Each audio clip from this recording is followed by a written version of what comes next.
Waalaikumsalam warahmatullahi wabarakatuh. Selamat pagi semuanya. Pagi. Terima kasih sudah memberikan waktu dan kesempatan saya untuk berdiri di hadapan teman-teman semua. Berdirinya saya di sini ingin mempresentasikan tentang dampak negatif dari teknologi informasi dan komunikasi. Pasti teman-teman semua sudah mengerti apa itu teknologi informasi dan komunikasi.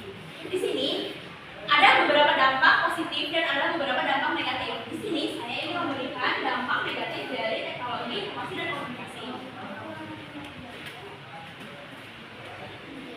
Ada beberapa poin dampak dari dampak negatif ini. Yang pertama ada pelanggaran hak cipta, kemajuan pelanggaran ini meliputi pembajaan software, penggandaan tanpa izin pembuat karya, hingga pemakaian tanpa seizin pembuat. Ada juga pelanggaran hak cipta sudah pasti merugikan produsen dan merugikan konsumen saat mereka mendapatkan produk yang kualitasnya tidak setara dengan produk asli. Di poin kedua, ada kejahatan cyber atau cybercrime. Kejahatan ini dilakukan secara online dengan memanfaatkan teknologi atau jaringan komputer. Contoh kejahatannya yaitu pembajakan kartu kredit, penipuan online, dan sebagainya. Kejahatan cyber dapat terjadi di lintas negara, memberikan kerugian besar dan sering sulit dibuktikan secara hukum.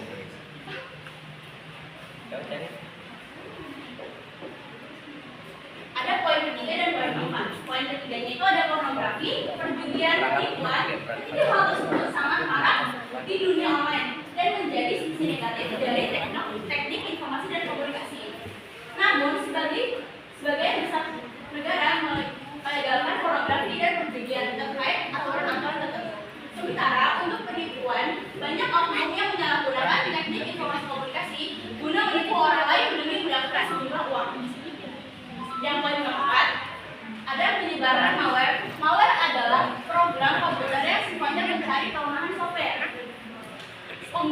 Penggunaannya seperti untuk menghack atau merusak sistem operasi maupun merusak software. Contoh malware-nya adalah virus, ROM, folder, trojan, spyware, dan sebagainya.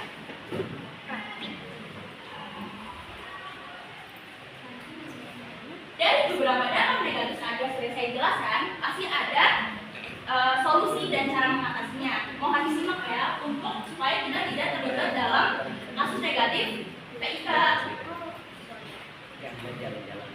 Cara mengatasi dampak negatif TIK adalah yang pertama, gunakan teknologi untuk menjalin hubungan dengan orang yang sudah dikenal.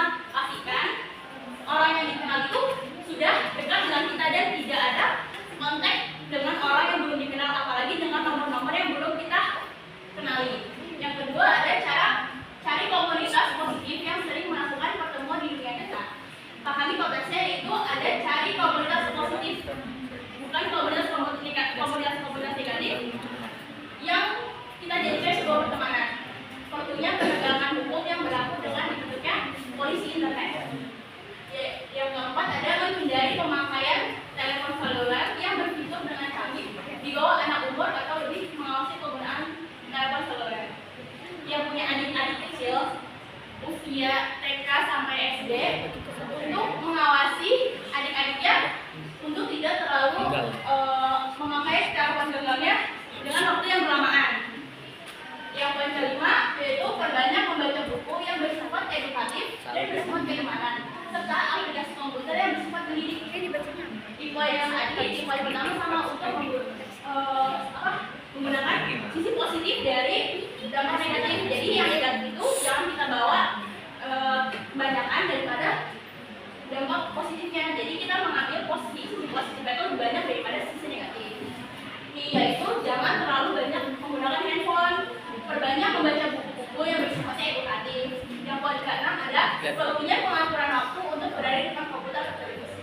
Di poin ke-6 ini juga ada poin negatifnya lagi, yaitu bisa merusak jaringan mata, bisa mengasah otak kita supaya kecanduan pada gadget.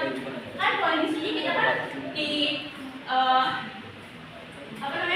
di generasi teknologi, pasti teman-teman semua pasti gak ada kata gaptek dong dalam kehidupan sehari-harinya. Nah, di sini kita untuk mengatur waktu supaya tidak terlalu cenderung pada gadget. Baik, dari presentasi yang sudah saya paparkan tadi, apakah ingin yang mengutarakan pendapatnya atau pertanyaannya?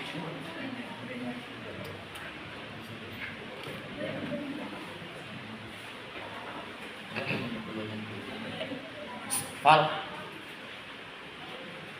Apa yang kamu lakukan sebagai generasi muda agar dapat bijak memanfaatkan Kita bijak menggunakan TIK yang sudah saya paparkan tadi mengenai dampak cara mengatasinya. Mungkin ini adalah salah satu contoh supaya kita tidak terlalu terlibat kebanyakan dalam sisi negatifnya.